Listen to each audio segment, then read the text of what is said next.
मैं Shrimati Nisha Sharma, botany department, SD government college Beawar.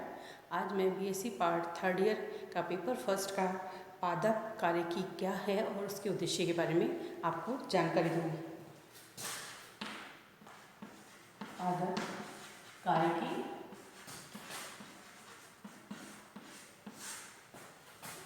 के उद्देश्य, प्लांट फिजियोलॉजी के क्या उद्देश्य हैं उसके बारे में आपको जानकारी दूंगी।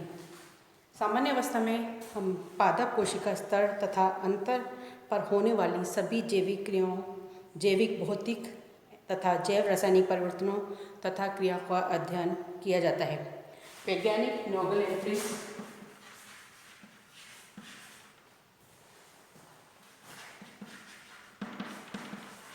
1983 के अनुसार, वैज्ञानिक नोबेल एंट्रीज 1983 के अनुसार वातावरण में होने वाले परिवर्तनों से पादपों में होने वाली अनुक्रियाएं एवं इसके कारण विकास व वृद्धि से प्रभावित कार्यों व क्रियाओं के विज्ञान को हम पादप कार्यकी कहते हैं। पादप कोशिकाओं में होने वाली समस्त रासायनिक एवं भौतिक परिवर्तन तथा पादप कोशिकाओं एवं वातावरण के मध्य सभी प्रकार का आदान प्रदान जैविक क्रियाओं में सम्मिलित होता है। जैविक क्रियाएं प्रत्यक्ष रूप से पैतृक गुणों तथा पर्यावरणीय दशाओं पर निर्भर करती हैं। एक पादप प्रक्रम में अनेक जैव भौतिकी तथा जैव रासायनिक क्रियाएं संपन्न होती हैं। पादप कार्यकी को फाइटोफिजियोलॉजी भी कहते हैं। इस शब्द की उत्पत्ति ग्रीक शब्द फाइटोन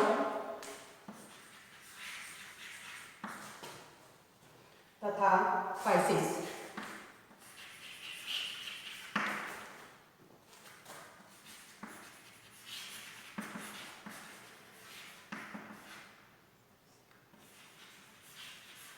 ये ग्रीक शब्द से इसकी उत्पत्ति। फाइटोन का मतलब है प्लांट या पादप और फाइसिस का मतलब होता है प्रकृति या नेचर। नेचर तथा लोगस का मतलब स्टडी। ये ग्रीक वर्ड इन शब्दों से मिलकर बना है। फाइटोन पादप, फाइसिस प्रकृति, लोगस मतलब अध्ययन। जिस प्रकृति के अंदर हम पादपों का अध्ययन करते हैं उसे फाइटोफिजियोलॉजी कहा जाता है। पादप शरीर क्रिया विज्ञान का वह क्षेत्र है जो यह जानने का प्रयास करता है कि पौधों में कौन कौन सी क्रियाएं कहाँ, कैसे और क्यों संपन्न होती हैं। ये क्रियाएं किस प्रकार पौधों को जीवित रखने में समर्थ होती हैं, किन कारणों से ये प्रभावित होती हैं। पादप कार्यकी की विषय वस्तु को हम निम्नलिखित 3 भागों में विभक्त कर सकते हैं। प्रथम भाग पौधों का जल संबंध,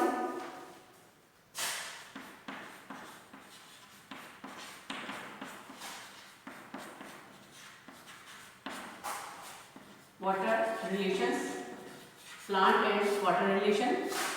दूसरा भाग है पादप उपापचय,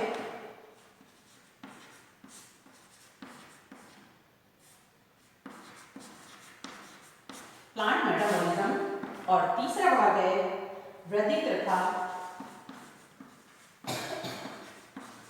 परिवर्तन, वृद्धि तथा परिवर्तन या संरचना विकास।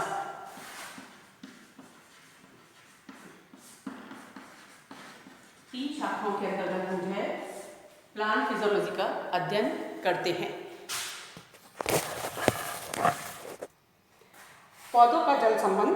प्रथम शाखा पौधों का जल संबंध या वाटर रिलेशन ऑफ प्लांट्स। पौधों में जल संबंध इसके अंतर्गत विभिन्न जैसे परासरण, अंतःशोषण, जल अवशोषण, रसारोहण, वाष्पोत्सर्जन, रंध्रों की गति, प्रतिबल, शरीर क्रिया विज्ञान आदि पहलुओं का अध्ययन किया जाता है। द्वितीयक है पादप उपापचय या प्लांट मेटाबॉलिज्म। इसको भी 2 भागों में विभक्त किया गया है। अपचय कैटाबॉलिज्म और दूसरा भाग जो है एनाबॉलिज्म। कैटाबॉलिज्म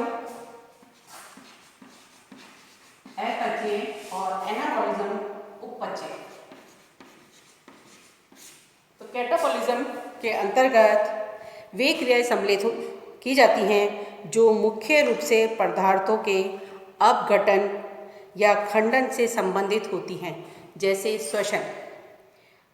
उपपचय के अंतर्गत वह अभिक्रियाएं को सम्मिलित किया जाता है जो कार्बनिक पदार्थों के संश्लेषण से संबंधित होती हैं, जैसे प्रकाश संश्लेषण, प्रोटीन संश्लेषण, वसा संश्लेषण आदि।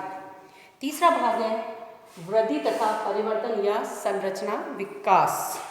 इस खंड के अंतर्गत सम्मिलित की जाने वाली क्रियाएं वृद्धि हार्मोन्स, दीप्तिकालिता फोटोपीरियडिज्म, वसंतीकरण वर्नेलाइजेशन, प्रसुप्ति डोरमेंसी, बीजाकरण काल प्रभावन एजिंग तथा जीर्णता सेनेसेंस आदि हैं।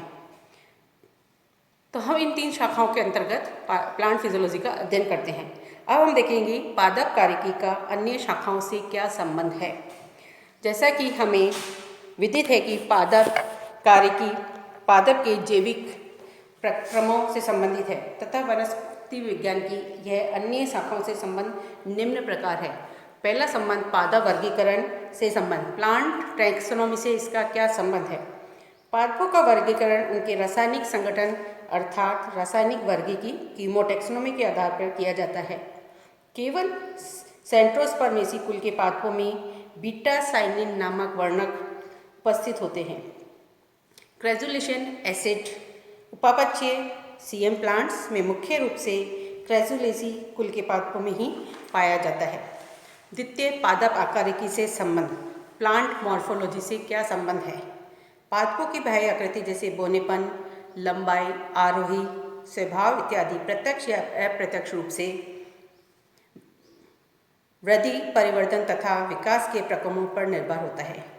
कुछ पादपों में मांसल पत्तियां तथा अन्य में छोटी शल्क या कंटक रूपी या सूच्यकार पत्तियां, कुछ पादप सदाबहार तथा कुछ पर्णपाती होते हैं। इन्हीं सभी आकारों व आकृतियों की उत्पत्ति आंतरिक उपापचयी क्रियाओं द्वारा संपन्न होती है। इस प्रकार हम कह सकते हैं कि पादप आकारिकी का पादप कार्यकी क्रियाओं पर का गहरा संबंध है। क्रियाओं का गहरा संबंध होता है। तीसरा पादप शरीर से संबंध, प्लांट एनाटॉमी।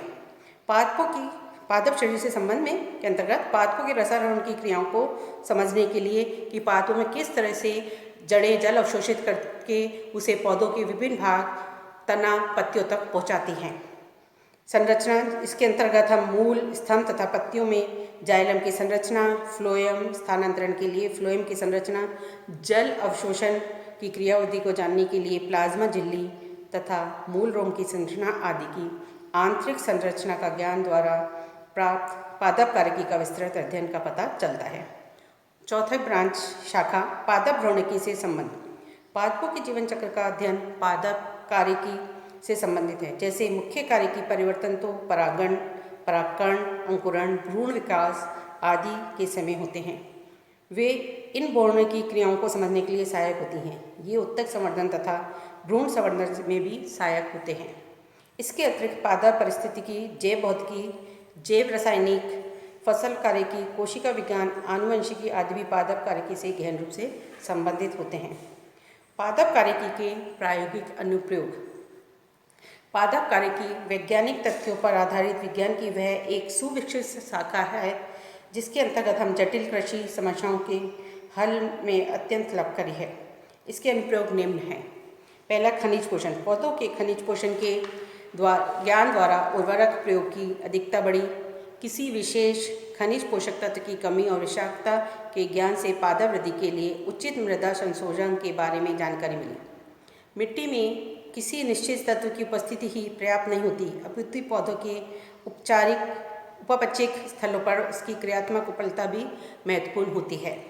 उपज बढ़ोतरी के लिए खनिज पोषक तत्वों के सर्वाधिक सक्रिय संयोजन के बारे में जानकारी मिली और पौधों के लिए उपलब्ध मिट्टी की वांछित तत्वों की पूर्ति को भी करना संभव हो पाया।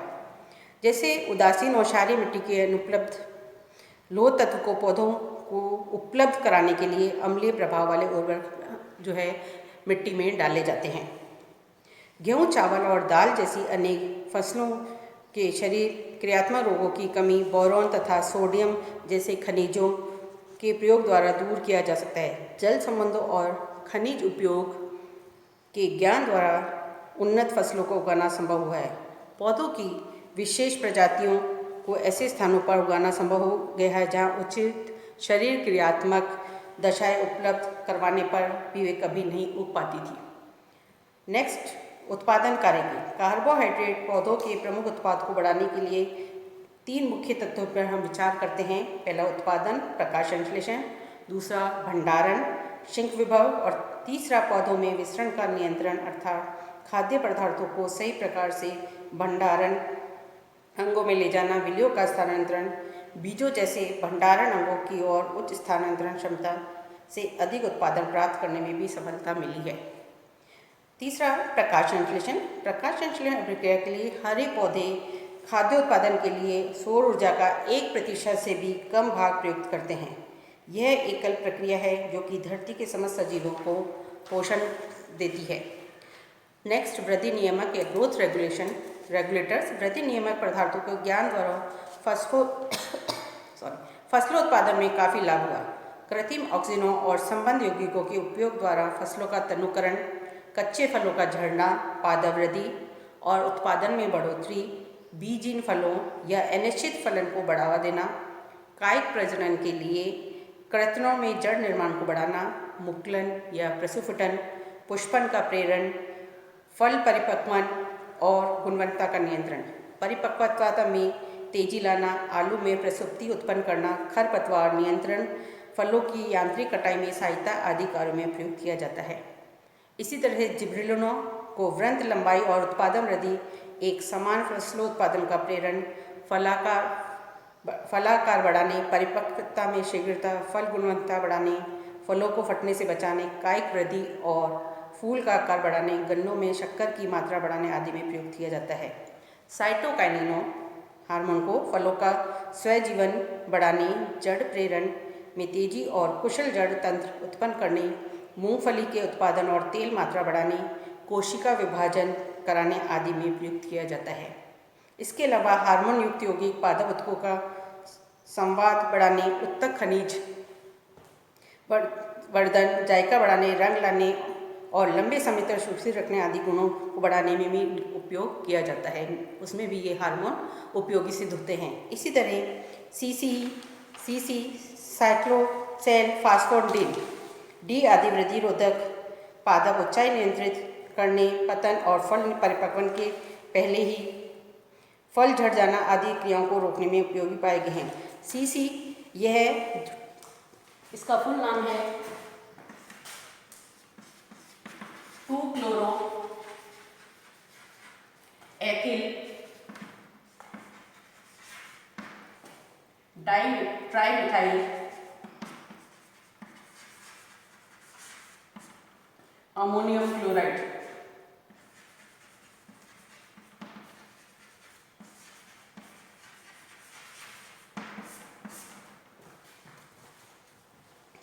लंबी दूरी के निर्यात हेतु भंडारण में परिपक्वन पूर्ण स्फुटन रोकने के लिए मैलिक हाइड्रोक्साइड MH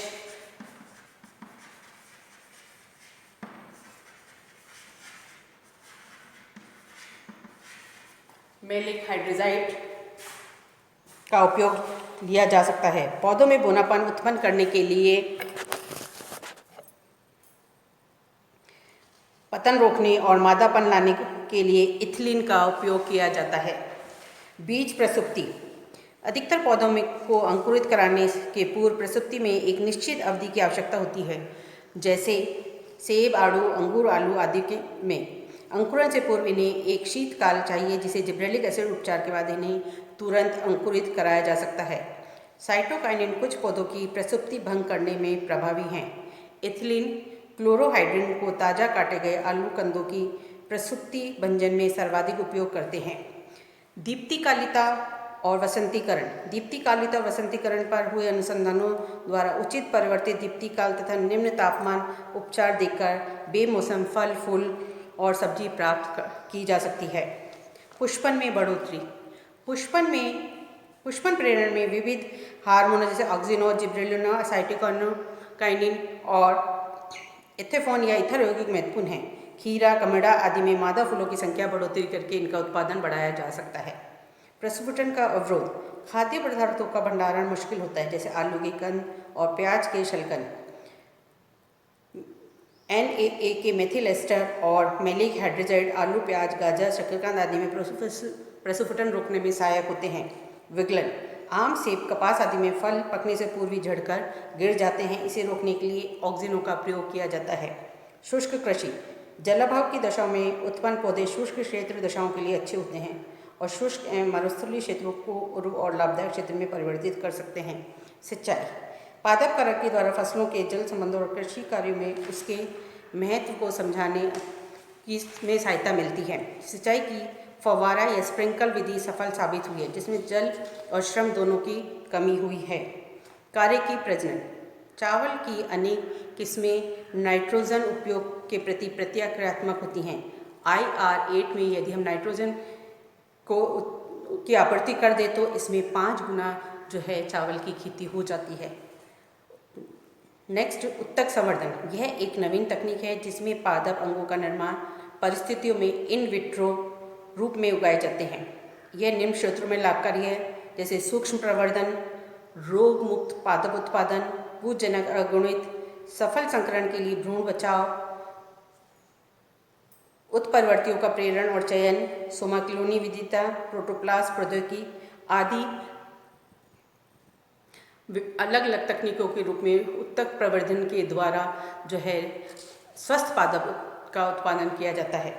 खरपतवार नियंत्रण, खेतों में महत्वपूर्ण खरपतवार चिनोपोडियम, पार्थिनियम, कॉन्वोलस, एनेरेटम आदि, इन्हें खरपतनाशियों को 2,4-D डाइक्लोरोफिनॉक्सी एसिटिक अम्ल, 2,4,5 ट्राइक्लोरोफिनॉक्सी एसिटिक अम्ल, 2-MCPA 2-मेथिल 4-क्लोरोफिनॉक्सी एसिटिक अम्ल आदि द्वारा नष्ट किया जा सकता है।